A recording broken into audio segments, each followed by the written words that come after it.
জিনিস তিনি পাইলেন, অর্থাৎ হুদহুদ একটা জিনিস পাইল, নারী শাসন করতেছে। 2 নম্বর হলো আল্লাহকে বাদ দিয়ে তারা সূর্যের পূজা করে, সূর্যকে সেজদা করে। অথচ সূর্য চন্দ্র সৃষ্টি করেছেন কি? আল্লাহ পাক। তাহলে সেজদা তো আল্লাহকেই করতে হবে, কিন্তু তাদের কাছে এই দাওয়াত পৌঁছে নাই। হুদহুদ এসে বলতেছে আল্লাহকে সেজদা করতে হবে, আল্লাহর আনুগত্য করতে হবে। সুলাইমান এ দাওয়াত তাদের কাছে কেউ পৌঁছায় নাই, যার কারণে শয়তান তাদেরকে আল্লাহর রাস্তা থেকে দূরে সরে দিয়ে সূর্যের পূজায় লিপ্ত করে রাখছে। সুতরাং আপনি তাদেরকে দাওয়াত দিন। ওরা সূর্যের পূজা করে, ওরা সূর্যের পূজা করে, জ্ঞান হয় নাই বা জ্ঞানহীনভাবে ওদের কাছে দাওয়াত পৌঁছে নাই, যার কারণে। কিন্তু আমাদের দেশে কিছু মুসলিম আছে আত্মসমর্পণকারী, আল্লাহকে সেজদা দেয়, তারপরেও গিয়ে মাজারে সেজদা করে। আছে না এরকম? মাজারে যারা সেজদা নেয় আর যারা সেজদা দেয় উভয়ই মুশরিক। মুসলমান হওয়ার পরেও তারা মুশরিকে পরিপূর্ণ হয়ে গেছে। সুতরাং আল্লাহ রাব্বুল আলামিন তিনি তাদেরকে সুলাইমান আলাইহিস সালামের মাধ্যমে তাদের কাছে দাওয়াত পৌঁছায়া দিলেন যে সূর্যের পূজা নয়, সূর্য তো আল্লাহকে সেজদা করে, চন্দ্র আল্লাহকে সেজদা করে। সুতরাং ওদের কাছে দাওয়াত পৌঁছায়া দাও। তারা আল্লাহকে বাদ দিয়ে সূর্যের পূজা করতেছে, অথচ আল্লাহ রাব্বুল আলামিন তিনি দৃশ্য অদৃশ্যের খবর রাখেন। পৃথিবীর বুকে আসমানে যত গোপন বিষয় আছে, সমস্ত গোপন বিষয়গুলি আল্লাহ রাব্বুল আলামিন তিনি প্রকাশ করে দেন। সেই আল্লাহকে সেজদা করো। আল্লাহ রাব্বুল আলামিন তিনি বলছেন, আল্লাহ ইয়াসজুদু লিল্লাহিল্লাযী ইউখরিজুল খাবআ ফিস সামাওয়াতি ওয়াল আরদ। ওরা আল্লাহ তাআলাকে সেজদা দেওয়া থেকে বিরত আছে, অথচ আল্লাযী ইউখরিজুল খাবআ তিনি প্রকাশ করে দেন গোপন বিষয়গুলি। ফিস সামাওয়াতি ওয়াল আরদি আকাশে এবং জমিনের যেগুলি লুকায়িত বিষয় রয়েছে এগুলি তিনি কি করে দেন? প্রকাশ করে দেন। শুধু তাই নয়, এগুলি তিনি তো প্রকাশ করেন, ওয়া ইয়ালামু সিররাকুম ওয়া ইয়ালামু মা তুখফুনা ওয়া মা তু'লিনুন। মানুষ তোমরা যা গোপন করো আর যা প্রকাশ করো সব তিনি জানেন। সুবহানাল্লাহ। সুতরাং তোমরা তাকেই সেজদা করো, চন্দ্র সূর্যকে নয়। এখন পর্যন্ত সূর্য পূজারী লোক এখনো আছে। যখন সূর্য পূর্ব দিকে উদিত হয়, উদিত হওয়ার সময় উঠতেছে সেই সময় গিয়ে এইরকম করে মাথা নিচু করে আর তার কাছে কি যেন চায়।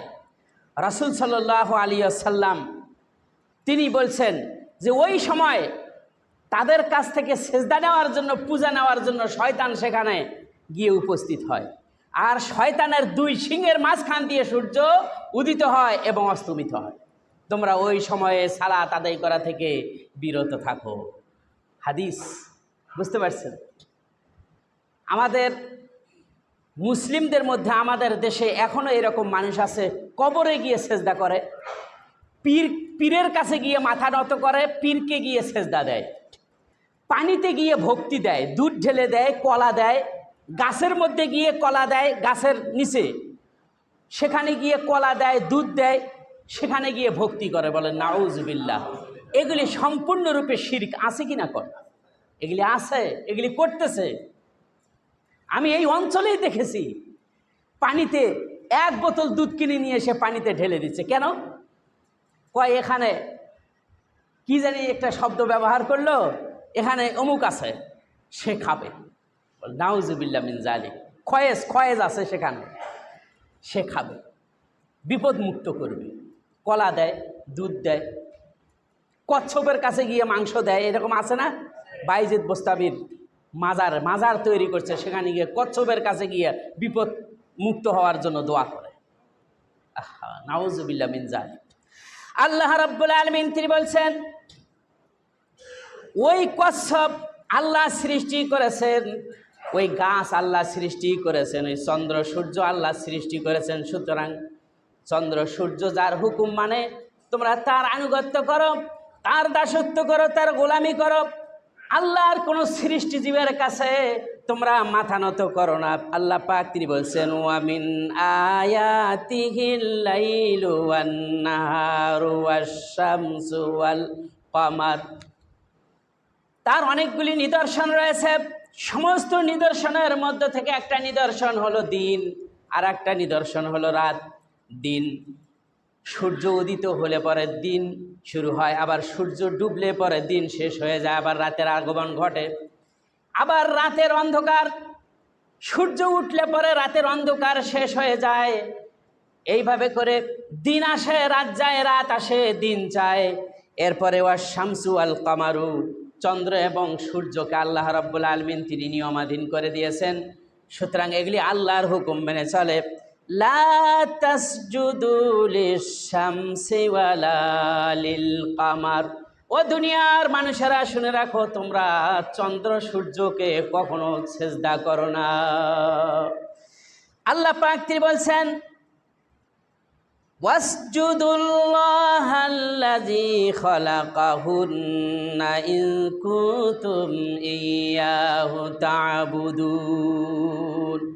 আল্লাহ রাব্বুল আলামিন যিনি চন্দ্র এবং সূর্যকে তৈরি করেছেন, সেই আল্লাহকে তোমরা সেজদা করো, তার কাছে সেজদা বনতি হয়ে যাও। যদি তোমরা আনুগত্য করো, তার দাসত্ব করো, তার ইবাদত করো, বন্দেগী করতে চাও, তাহলে আল্লাহ রাব্বুল আলামিনের ইবাদত করো, দাসত্ব করো, চন্দ্র সূর্যকে নয়। তিনি তোমাদের অন্তরের খবর জানেন। তোমরা যা প্রকাশ করো, যা গোপন করো, সব তিনি জানেন।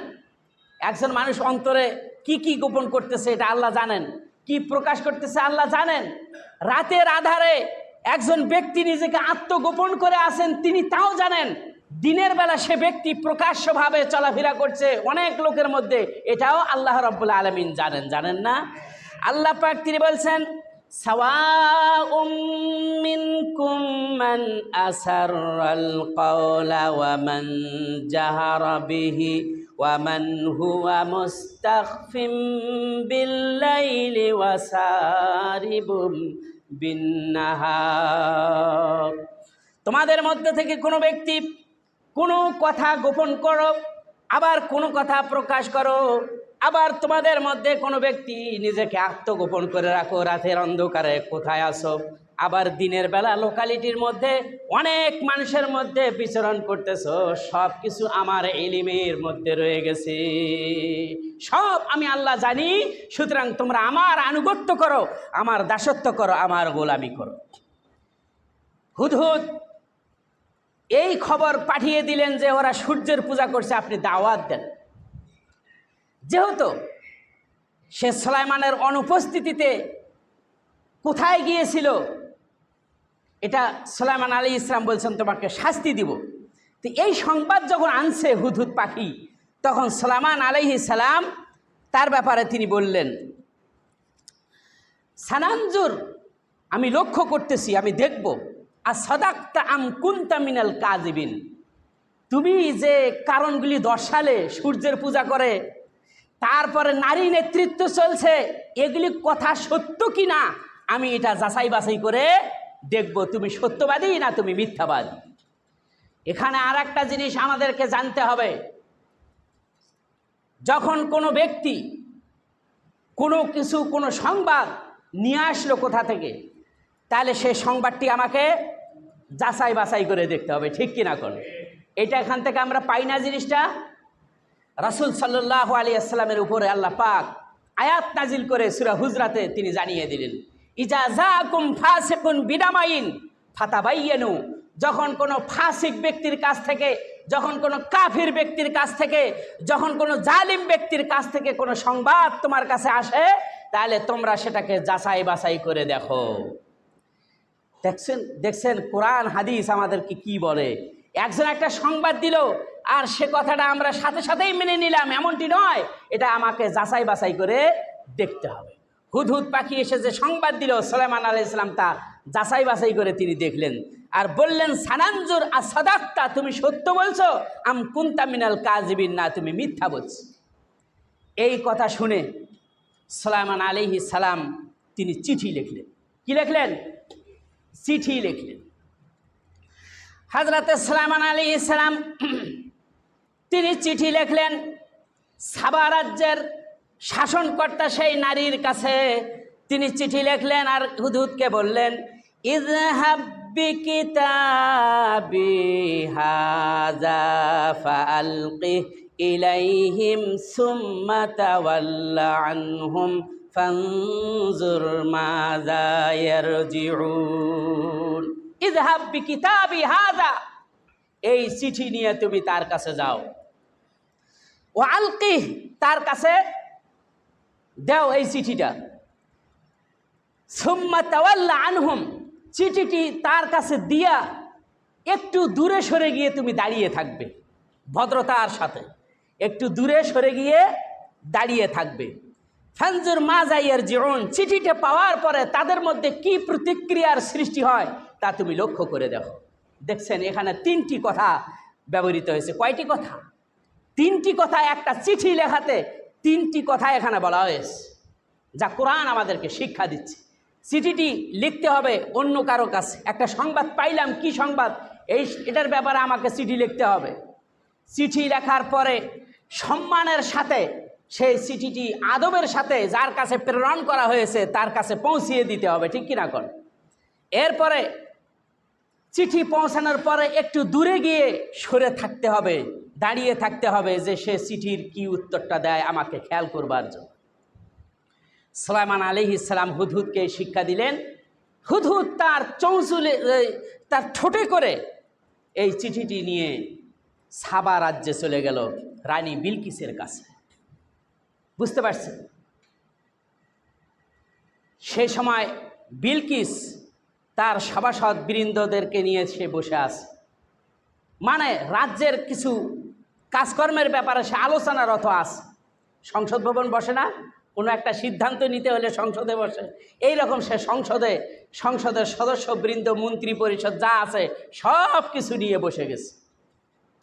তারপরে হুদহুদ সেই চিঠিটি আপনার ঠোঁটে করে নিয়ে জানালা দিয়ে প্রবেশ করে তারপরে বিলকিসের কাছে চিঠিটি অর্পণ করল, একটু দূরে সরিয়ে থাকলো। চিঠি সেই সময় পাখির মাধ্যমে প্রেরণ করা, এটা আমরা কোরআন থেকে পেয়ে থাকি। বুঝতে পারছেন?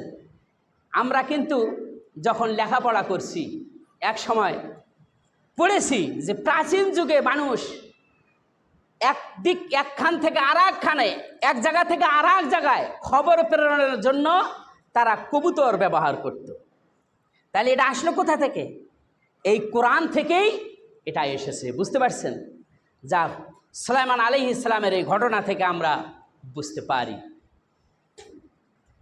এখন চিঠিটি পড়ল, পড়ার পরে সেই নারী চিঠি পড়ার পরে সে তখন বলতে লাগলো, قالت يا أيها الملأ إني ألقي إلي كتاب كريم। এই নারী বলল, হে আমার পরিষদবর্গ, আমি একটা সম্মানিত পত্র পেয়েছি। পত্রটি হলো সম্মানিত, আর যিনি পাঠিয়েছেন তিনি হলেন একজন আল্লাহর নবী এবং রাসূল। আল্লাহ রব্বুল আলামিন তাকেও সম্মানিত করেছেন। এই জন্য আল্লাহ পাক তিনি বলছেন পত্রটি হলো সম্মানিত, এবং যার কাছ থেকে এসেছে তিনি হলেন ইন্নাহু মিন সুলাইমান ওয়া ইন্নাহু বিসমিল্লাহির রাহমানির রহিম। চিঠিটি ইন্নাহু মিন সুলাইমানের পক্ষ থেকে, ওয়া ইন্নাহু বিসমিল্লাহির রহমানির রহিম, চিঠিটি লেখা শুরু করা হয়েছে পরম করুণাময় দয়ালু আল্লাহর নামে। সুবহানাল্লাহি ওয়া বিহামদিহি। তাহলে যখন কোনো পত্র লিখবেন, চিঠি লিখবেন, বা যখন কোনো লেখার কাজে ব্যস্ত হবেন, তার শুরুতে কি বলতে হবে? বিসমিল্লাহ। শুরুতে কি বলতে হবে? বিসমিল্লাহ। আমরা এর থেকে শিক্ষা পাচ্ছি। বিসমিল্লাহর মাধ্যমে শুরু করুন। এখন তো চিঠির আদান প্রদান তেমন একটা নাই। এখন শুধু একটা টিপ দিলেই বাংলাদেশে বসে আছেন, আমেরিকায় চলে গেছে কথা, হ্যালো, এরকম হয় না? হচ্ছে। তাহলে যখন টিপ দিবেন, টিপ দেওয়ার সময় কি বলবেন? বিসমিল্লাহ। চিঠি লেখার সময় বিসমিল্লাহ। আল্লাহু আকবার। চিঠির লেখার ধরন আজকাল মানুষ ভুলেই গেছে, এখন আর ওগুলি নাই, এখন মোবাইলের যুগ হয়ে গেছে। যাই হোক, তিনি এই কথাটি বললেন, সুলাইমানের পক্ষ থেকে এসেছে, আর এটা শুরু করা হয়েছে বিসমিল্লাহির রহমানির রহিম বলে। কথাগুলি কি ছিল আল্লাহ পাক তিনি কোরআনে উল্লেখ করছেন, আল্লাহ তাআলু আলাইয়া ওয়াতুনি মুসলিমিন। সুলাইমান আলাইহিস সালাম বিলকিসের কাছে চিঠি পাঠিয়ে দিলেন। চিঠির মধ্যে লেখা ছিল বিসমিল্লাহ বলে শুরু করেছে, আর তাতে লেখা ছিল তুমি অহংকা বসে আমাকে অমান্য করবে না, আমার বশ্যতা স্বীকার করে আনুগত্য স্বীকার করে তুমি আমার নিকট উপস্থিত হয়ে যাও। এই কথা বলল। সুতরাং এখানে কিছু কথা আমি আপনাদেরকে স্মরণ করে দেব ইনশাআল্লাহ, তা হাদিসের মাধ্যমে। বিসমিল্লাহর ফজিলত, বিসমিল্লাহর গুরুত্ব সম্পর্কে আপনাদেরকে কিছু জানাবো ইনশাআল্লাহ। শুনতে রাজি আছেন তো? যখন খানা খাবেন তখন কি বলতে হবে? বিসমিল্লাহ বলে খাওয়া শুরু করবেন। যেমন হাদিসে এসেছে, রাসূল সাল্লাল্লাহু আলাইহি ওয়াসাল্লাম তিনি বলছেন, সাম্মিল্লাহ অকুল বিয়ামিনিক অকুল মিম্মা ইয়ালিক। যখন তোমরা খাওয়া শুরু করবে তখন বিসমিল্লাহ বলো। শুধু বলতে হবে কি? বিসমিল্লাহ। বিসমিল্লাহির রহমানির রাহিমও পুরাটা না, শুধু বলতে হবে বিসমিল্লাহ। আবার কেউ কেউ বলে বিসমিল্লাহি ওয়া আলা বারাকাতিল্লাহ, না, ও আলা বারাকাতিল্লাহ রাসূল সাল্লাল্লাহু আলাইহি ওয়াসাল্লাম তিনি এখানে বলেন নাই। সুতরাং রাসূল সাল্লাল্লাহু আলাইহি ওয়াসাল্লাম যতটুকু শিক্ষা দিয়েছেন ততটুকুই বলতে হবে বিসমিল্লাহ। বিসমিল্লাহ বলেই আমাকে শুরু করতে হবে। যখন ঘুমাতে যাবেন, ঘুমানোর সময় বা বিছানায় যখন পিঠ দিলেন, বালিশে যখন মাথা রাখলেন, তখন আপনি কি বলবেন? বিসমিল্লাহি আল্লাহুম্মা বিইসমিকা আমুতু ওয়া আহইয়া। বলবেন কি? আল্লাহুম্মা বিইসমিকা আমুতু ওয়া আহইয়া। হে আল্লাহ, আমি তোমার নামেই মৃত্যুবরণ করছি, আর তোমার নামেই আমি কি জীবিত হচ্ছি বা জাগ্রত হচ্ছি। তাহলে বিসমিল্লাহ শব্দটি প্রয়োগ করতে হবে। এই দোয়ার মধ্যেই এখানে বলা হয়েছে আল্লাহুম্মা বিইসমিকা, তার মানে এখানে বিসমিল্লাহ আছেই। আল্লাহুম্মা বিইসমিকা আমুতু ওয়া আহইয়া। এইভাবে আল্লাহর নামেই শুইতে হবে, আবার আল্লাহর নামেই যেন আমরা জাগতে পারি। আলহামদুলিল্লাহিল্লাযী আহইয়ানা বাদামা আমাতানা ওয়া ইলাইহিন নুশুর। জাগলে পরে তখন এই দোয়াটা পাঠ করতে হয়। রাসূল সাল্লাল্লাহু আলাইহি ওয়াসাল্লাম তিনি বলেছেন, খাবারের শুরুতে যদি কেউ বিসমিল্লাহ বলতে ভুলে যায় তাহলে কি করবে? রাসূল সাল্লাল্লাহু আলাইহি ওয়াসাল্লাম বলেছেন, ফাইন নাসিয়া আইয়াজকারা আসমাল্লাহি তাআলা ওয়া ফি আউয়ালিহি। যখন কোনো ব্যক্তি খাওয়ার শুরুতে বিসমিল্লাহ বলতে ভুলে যায়, ফালিয়াকুল বিসমিল্লাহি আউয়ালাহু ওয়া আখিরাহু। সেজন্য বলে বিসমিল্লাহি আউয়ালাহু ওয়া আখিরাহু। খাইতে খাইতে মাঝখানে মনে পড়ে গেছে, আরে আমি তো বিসমিল্লাহ বলতে ভুলে গেছি, তখন এসে বলবে কি? বিসমিল্লাহি আউয়ালাহু ওয়া আখিরাহু, এটা বলবে। সুবহানাল্লাহ, কি শিক্ষা দিয়েছে আমাদেরকে ইসলাম। আর আমরা খাওয়া শুরু করি, যদি ভালো খাবার যদি সামনে আসে, খুশিতে ডগমগ হয়ে তখন খাওয়ার পূর্বে বিসমিল্লাহ বলতে হবে, এটা ভুলে যায়, শয়তান ভুলে দেয়। বুঝতে পারছি? আল্লাহর রাসূল সাল্লাল্লাহু আলাইহি ওয়াসাল্লাম তিনি বলছেন, ওয়াইদা দাখালার রাজুলু ফি বাইতিহি ফাযাকারাল্লাহ তাআলা ইনদা দুখুলিহি ওয়া ইনদা তুআমিহি। যখন কোন আল্লাহর বান্দা ঘরের ভিতরে বা বাড়িতে প্রবেশ করবে, সেজন্য আল্লাহ তাআলাকে স্মরণ করে, সেজন্য আল্লাহ তাআলাকে স্মরণ করে বাড়িতে ঢুকার সময়, ঘরের ভিতর ঢুকার সময় এবং খাদ্য খাওয়ার সময় সেজন্য আল্লাহকে স্মরণ করে, অর্থাৎ বিসমিল্লাহ যেন সে বলে।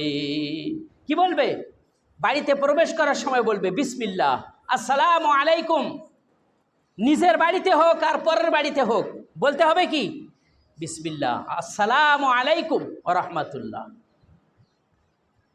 আমাদের মধ্যে এই আদবটা নাই, এই সুন্নতটি দুরবিত হয়ে গেছে, নাই। কারো বাড়িতে যখন প্রবেশ করবেন সালাম দিতে হবে, নিজের বাড়িতে প্রবেশ করলেও সালাম দিয়ে প্রবেশ করতে হয়, এটা ইসলাম শিক্ষা দিয়েছে। কিন্তু আমরা এগুলি সব ভুলে গেছি, এ চর্চা নাই। কেননা আমরা ইসলামী আদর্শ গ্রহণ করতে পারি নাই। নিজেকে ব্যক্তিতে ইসলামী আদর্শে পরিণত করুন, সমাজকে ইসলামী আদর্শে পরিণত করুন, পরিবারকে ইসলামী আদর্শে পরিণত করুন, ইনশাল্লাহ রাষ্ট্রেও ইসলাম কায়েম হবে। ঠিক কি রাখো?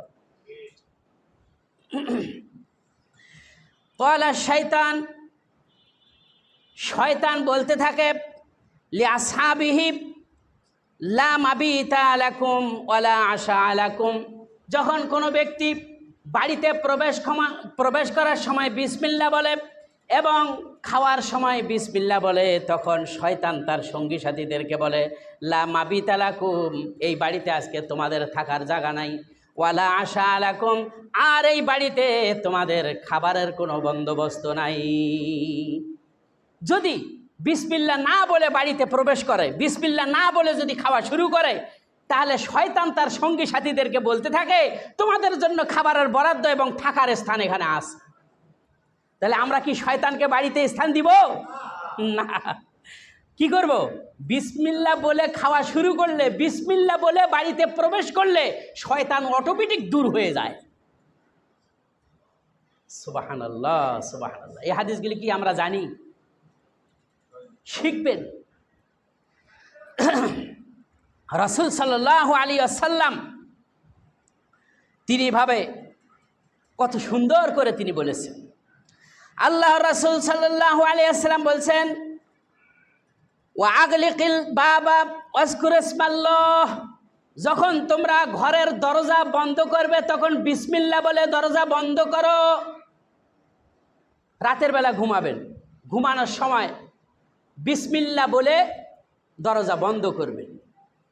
সেই কথায় রাসূল সাল্লাল্লাহু আলাইহি ওয়াসাল্লাম বলছেন ওয়া আতফিউল মিসবাহাকা ইযাজকারা ইসমাল্লাহ, যখন তোমরা বাতি নিভাবে, যখন তোমরা বাতি নিভাবে বিসমিল্লাহ বলে বাতি নিভিয়ে দাও। কি বলতে হবে? বিসমিল্লাহ বলে বাতি নিভাতে হবে। এরপর আল্লাহ রাসূল বললেন ওয়া আউকি সিকাকা, পানি রাখার যে বোতল আছে, পানি রাখার যে জগ আছে, যে কলসি আছে, এই কলসিটা, এই জগটায় বোতলের শিপি ভালো করে লাগাও বিসমিল্লাহ বলে। সুবহানাল্লাহ। এরপরে বলা হচ্ছে ওয়া খাম্মির ইনাআকা ওয়াজকির ইসমিল্লাহ, পাতিলের ঢাকনা বিসমিল্লাহ বলে ঢাকনা দাও, পাতিলকে খোলা রাখবে না। ভাতের পাতিল, তরকারির পাতিল, এই পাতিলের মুখ খোলা রাখবে না, বিসমিল্লাহ বলে ঢাকনা দাও। সুবহানাল্লাহি ওয়া বিহামদিহি, এরা বিসমিল্লাহ বলেই দিতে হবে। আর যদি ঢাকনা না থাকে, আল্লাহ রাসূল সাল্লাল্লাহু আলাইহি ওয়াসাল্লাম বলছেন ওয়ালাউ তারুযু আলাইহি শাইআন, একটা কাঠি যদি থাকে বিসমিল্লাহ বলে ওই কাঠিটা দিয়ে দাও, এতে আল্লাহ তাআলা হেফাজত করবেন। সুবহানাল্লাহি ওয়া বিহামদিহি। বিসমিল্লাহর কত গুরুত্ব! বিশ্বনবী মুহাম্মদুর রাসূলুল্লাহ সাল্লাল্লাহু আলাইহি ওয়াসাল্লাম তিনি বলছেন কাফু সিবিয়ানাকুম, তোমাদের সন্তানগুলিকে ঘরের মধ্যে আটকায় রাখো। যখন সন্ধ্যা হয়, যখন সন্ধ্যা হয়, সূর্য ডুবতেছে, সন্ধ্যা হচ্ছে, তখন তোমাদের ছোট ছোট বাচ্চাদেরকে ঘরের মধ্যে আটকায় রাখো। যদি আটকায় না রাখো আর যদি সন্তানগুলি বাইরে যদি ছুটাছুটি করে, তাহলে কি হবে? আল্লাহ রাসূল সাল্লাল্লাহু আলাইহি ওয়াসাল্লাম বলছেন ফাইন্না শায়াতিনা তানতাশিরু হিনাইজিন, ওই সন্ধ্যার সময় শয়তান জিন যত আছে সবগুলি ছুটাছুটি করতে থাকে, আর ওই সময় বাচ্চার শরীরে আশ্রয় রাখতে পারে। তাহলে বাচ্চার শরীরকে শয়তানের আশ্রয় রাখা থেকে রক্ষা করার জন্য তাদেরকে ঘরের মধ্যে আটকায় রাখো। অনেকেই আসে, আমার সন্তানটা ভয় পাইছে, কি যেন হয়েছে, জিনের বাতাস লাগছে। বুঝতে পারছেন? জিন ছুটাছুটি করে, ওই সময় আসর লাগে। তোমরা সন্তানদেরকে ঘরের মধ্যে আটকায় রাখো, তা ইসলাম শিক্ষা দিচ্ছে। আর আমরা কি শিখছি? আহা, সুতরাং রাসূল সাল্লাল্লাহু আলাইহি ওয়াসাল্লাম তিনি এইভাবে করে তার উম্মতকে তিনি সতর্ক করে দিচ্ছেন যে খাওয়ার শুরুতে বিসমিল্লাহ বলো, বাতিগুলি বন্ধ করো বিসমিল্লাহ বলে, আর যদি বাতি জ্বালায়া রাখো তাহলে কিন্তু তোমাদের ঘর জ্বালিয়ে দিবে। আমরা কখনো কয়েল জ্বালায়া ঘুমায়া যাই, যদি যদি কিনা এটাকে সারা রাত্রে যে কয়েল জ্বলে এটা আমরা হেফাজত করে যাতে এর থেকে ইঁদুর কয়েলের টুকরা নিয়ে না যায়, এইরকম যদি আমরা হেফাজত করে সংরক্ষণ করে রাখতে পারি সেটা ভিন্ন কথা।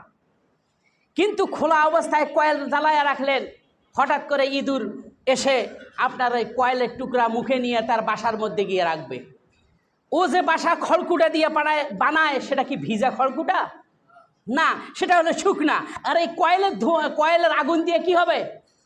খড়কুটার মধ্যে আগুন জ্বলিয়ে যাবে, আগুন জ্বলবে, হঠাৎ করে দাউ দাউ করে আগুন জ্বলবে, তখন মানুষ শুদ্ধা ঘর বাড়ি যা আছে সব পুড়ে শেষ হবে। রাসূল সাল্লাল্লাহু আলাইহি ওয়াসাল্লাম তিনি বলছেন যখন তোমরা ঘুমাবে বাতি নিভিয়ে ঘুমাও, আর বাতি নিভানোর সময় তোমরা বিসমিল্লাহ বলো, কেননা ইঁদুর তোমাদের ঘর বাড়ি তোমাদের অজান্তে পুড়ে ভস্ম করে ফেলবে। সুতরাং আল্লাহ রাব্বুল আলামিন আমাদেরকে হেফাজত করুন, সকলে বলি আমিন। তাহলে বিসমিল্লাহ বলে আমাদেরকে কাজগুলি করতে হবে। সুলাইমান আলাইহিস সালাম তিনি বিসমিল্লাহ বলে চিঠি লিখেছিলেন। আমরা যখন কোনো একটা লিফলেট ছাপাই লেখি তখন তার শুরুতে আমরা বলি কি বিসমিল্লাহ লেখা থাকে, কিন্তু দুঃখের বিষয় এই লিফলেটগুলি আমরা হেফাজত করতে জানি না, আমরা হেফাজত করতে জানি না। দুঃখের বিষয় একটা পোস্টার লিখলাম, ওয়াজের পোস্টার হোক আর যে কোনো পোস্টার হোক, আমরা লিখছি উপরে বিসমিল্লাহির রহমানির রাহিম লেখা আছে বড় করে। মানুষ তো আর এটা তেমন একটা গুরুত্ব দেয় না, দুই একবার পড়ার পরে পুরাতন হলে তারপরে কি ওটা ছিঁড়ে ফেলে দেয়, পড়ে যায়। এক সময় দেখা গেছে রাস্তার মধ্যে বিসমিল্লাহ লিখিত এরকম লিফলেট একটা পোস্টার পড়ে আছে, আর মানুষ তার উপর দিয়ে পা ফেলে হেঁটে চলছে। বলেন তো এতে বিসমিল্লাহ কি সংরক্ষণ করা হলো না অবমাননা করা হলো? আমি নিজে দেখেছি, একদিন ফার্মগেট থেকে আমি আসতেছিলাম, দেখতেছি বিসমিল্লাহ সম্বলিত একটা পোস্টার পড়ে আছে একটা আবর্জনার উপর, আর একজন ব্যক্তি প্যান্টের চেন না খুলে তারপরে প্রস্রাব শুরু করে দিয়েছে, ওই বিসমিল্লাহর উপর গিয়ে পড়তেছে। আহা, আমি বললাম যে এই ভাই কি করেন? কই ওটা পড়ে আছে, আমি করবো কি? এই হলো অবস্থা। যে জাতি বিসমিল্লাহ সম্বলিত পোস্টারের সম্মান করতে জানে না, ও জাতি যেন বিসমিল্লাহ না লেখে, সুতরাং লেখার শুরুতে যেন বিসমিল্লাহ বলে শুরু করে। বুঝতে পারছেন? ইনশাআল্লাহ আল্লাহ সেই তৌফিক আমাদেরকে দান করুন, সকলে বলি আমিন।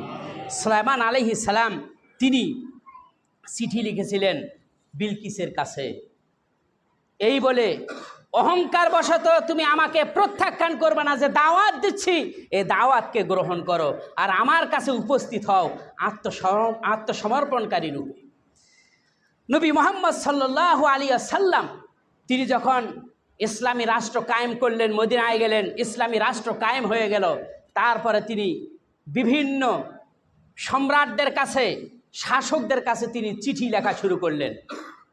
নির্ভরযোগ্য 6 জন শাসকের কাছে তিনি চিঠি লিখেছিলেন। চিঠির মধ্যে তন্মধ্যে একজনের কাছে চিঠি লিখেছিলেন পারস্য সম্রাট কিসরার কাছে, তার নাম ছিল খসরু পারভেজ, তার কাছে রাসূল সাল্লাল্লাহু আলাইহি ওয়াসাল্লাম চিঠি লিখেছিলেন। ওই যে আমি একটু আগে বলছি না, আপনার বিলকিস বলেছে যে আমার কাছে একটি চিঠি এসেছে, ইন্নী উলকিয়ে ইলাইয়া কিতাবুন কারিম, সম্মানিত চিঠি।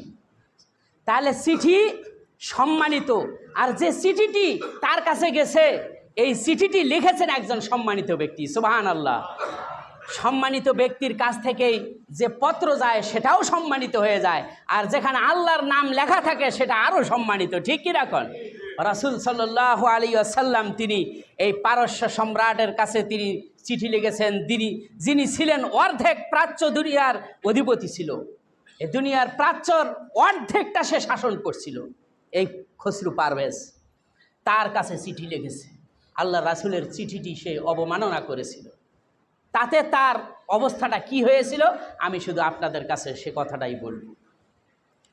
বিশ্বনবী মুহাম্মদ সাল্লাল্লাহু আলাইহি ওয়াসাল্লাম আব্দুল্লাহ বিন হুযায়ফা সাহাবীকে পাঠিয়ে দিলেন একটা চিঠি পারস্য সম্রাটের কাছে।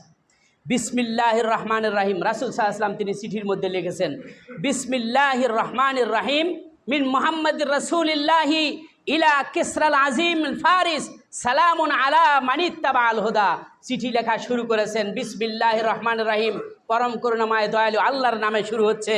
আর মুহাম্মদ সাল্লাল্লাহু আলাইহি ওয়াসাল্লামের পক্ষ থেকে পারস্য সম্রাট কিসরার কাছে শান্তি অবতীর্ণ হোক সেই ব্যক্তির উপরে যে আল্লাহ তাআলার দেওয়া বিধানকে মেনে নিবে, ও আমানা বিল্লাহ আল্লাহর উপর ঈমান আনবে, ও রাসূলিহি তার রাসূলের উপর ঈমান আনবে, ও শাহিদা এই সাক্ষ্য দিবে আল্লাহ ইলাহা ইল্লাল্লাহু ওয়াহদাহু লা শারীকা লাহু ওয়া আন্না মুহাম্মাদান আবদুহু ওয়া রাসূলুহু, যে যিনি ছাড়া সত্যিকারের কোনো মাবুদ নাই সে আল্লাহ রাব্বুল আলামিনকে এককভাবে বিশ্বাস করবে, তার সাথে কোনো শরিক নাই, আর মুহাম্মদ সাল্লাল্লাহু আলাইহি ওয়াসাল্লাম তার বান্দা এবং রাসূল। আল্লাহ রাসূল আরও লিখলেন আদউকা বিদিআয়াতিল্লাহ, আমি আপনাকে আহ্বান করছি আল্লাহ তাআলার পথে, ইসলামের পথে আমি আহ্বান করছি। ফাইন্নী আনা রাসূলুল্লাহ ইলান নাসি কাফাতান, আমি সারা বিশ্ববাসীর জন্য সারা বিশ্বের মানুষের কাছে আমি সর্বশেষ রাসূল হয়ে এসেছি। সুবহানাল্লাহ। লিউনজিরা মান কানা হাইয়ান ওয়া হিক্কাল কাউলু আলাল কাফিরিন আসলিম তাসলিম, যদি তুমি ইসলাম কবুল করো তাহলে শান্তিতে থাকবে। রাসূল সাল্লাল্লাহু আলাইহি ওয়াসাল্লাম এই কথা তিনি বললেন, এই কথা লিখলেন পারস্য সম্রাটের কাছে। ফাইন আবাইতা ফালাইকা ইসমুল মাজুস, আর যদি আপনি আমার কথাকে ডিনাই করেন, অহংকার করেন, তাহলে শুনে রাখুন ফালাইকা ইসমুল মাজুস, যত অগ্নি পূজারী আছে সমস্ত অগ্নি পূজারীর পাপের ভার আপনাকে বহন করতে হবে। আল্লাহ রাসূল এই কথা লিখে পাঠিয়ে দিলেন। এই কথা আর একজন দোভাষী পারস্য সম্রাট কিসরাকে পড়িয়ে শোনালো। শোনানোর পরে তখন এই পারস্য সম্রাট বলল আব্দুন হাকিরুন মিন রাইয়াতিক ইয়াকতুবু ইসমুহু কাবলি, আমার প্রজাদের মধ্যে থেকে একজন প্রজা অজ্ঞ এবং সে আমার নামের পূর্বে তার নামকে সে লিখেছে। এই কথা বলার সাথে সাথে সে চিঠিটা হাতে নিল, হাতে নেওয়ার সাথে সাথে চিঠিটা ছিঁড়ে টুকরো টুকরো করে নিক্ষেপ করে ফেলল। এরপরে এই কথাটি রাসূল সাল্লাল্লাহু আলাইহি ওয়াসাল্লামের কাছে আসলো। রাসূল সাল্লাল্লাহু আলাইহি ওয়াসাল্লাম এই কথা শোনার সাথে সাথে তিনি দোয়া করলেন আল্লাহুম্মা গজিক মামলুকাহু আইয়ুমাজ্জিকু কুল্লা মুমাজ্জাকিন, হে আল্লাহ, আয় আমার রব, আমার আল্লাহ, যে ব্যক্তি আমার চিঠিটাকে এইভাবে করে অপমান করলো, ছিঁড়ে টুকরো টুকরো করলো, আমার দাওয়াতকে গ্রহণ করলো না, আল্লাহ রাব্বুল আলামিন তুমি তার সিংহাসনকে, তার রাজত্বকে তুমি ছিন্ন ভিন্ন করে দাও। এই কথা বলে রাসূল বদদোয়া করলেন, আর সাথে সাথে তা কবুল হয়ে গেল। পারস্য সম্রাট দুইজন খুব শক্তিশালী দুইজন যুবককে মদিনায় পাঠিয়ে দিল। তাকে বলল যে ওই নরাধমকে, দেখছেন রাসূলকে কি বলে, ওই ব্যক্তিকে আমার কাছে ধরে নিয়ে আসো। আমার কাছে সে এই চিঠি লিখলো কেন, তার জবাব, তাকে ধরে নিয়ে আসো। এই দুইজন ব্যক্তি, নাই কোনো দাড়ি, নাই কোনো সুন্দর পরিবেশ, মুছগুলো এত বড়, বুঝেন নাই কথা। আমাদের দেশে কিছু কিছু পীর আছে, দেখবেন মোষ, দাড়ি আর মোষ সব একখানে লেগে গেছে। মোষ এত বড়, ওর মুখ কোথায় তা আর বোঝা যায় না, এত বড় মোষ। তো এখন এই বড় বড় মোষ বিশিষ্ট দুইজন ব্যক্তি মদিনায় রাসূলের কাছে গেল। রাসূল সাল্লাল্লাহু আলাইহি সাল্লামের কাছে গিয়ে পরিচয় দিল। পরিচয় দেওয়ার পরে তখন রাসূল সাল্লাল্লাহু আলাইহি সাল্লামকে বলল যে পারস্য সম্রাট আমাদেরকে আপনার কাছে পাঠিয়েছেন যাতে আপনাকে ধরে তার কাছে নিয়ে যাই। বুঝতে পারছেন? এখন রাসূল সাল্লাল্লাহু আলাইহি সাল্লাম তাদেরকে ইসলামের দাওয়াত দিলেন। তখন তারা থরথর করে কাঁপতে শুরু করলো। এই অবস্থা দেখে আল্লাহ রাসূল সাল্লাল্লাহু আলাইহি সাল্লাম তিনি বললেন যে ঠিক আছে, আজকে আর কথা হবে না, তোমরা আজকে যাও, আগামীকালকে তোমরা আমার সাথে সাক্ষাৎ করবে। এই কথা বলে সেই দিন রাসূল সাল্লাল্লাহু আলাইহি ওয়াসাল্লাম ওদের দুইজনকে বিদায় দিলেন। পরের দিন রাসূল সাল্লাল্লাহু আলাইহি ওয়াসাল্লামের কাছে আসলো।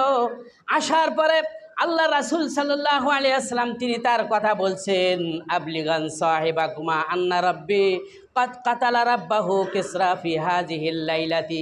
আমার রব আল্লাহ রাব্বুল আলামিন এবং তার রব আল্লাহ রাব্বুল আলামিন আজকের রাত্রের মধ্যেই তোমাদের সম্রাট কিসরা খসরু পারভেজকে আজকে রাত্রের মধ্যেই হত্যা করেছে। তোমরা ফিরে যাও, আমাকে আর যাওয়ার দরকার নাই, ফিরে যাও।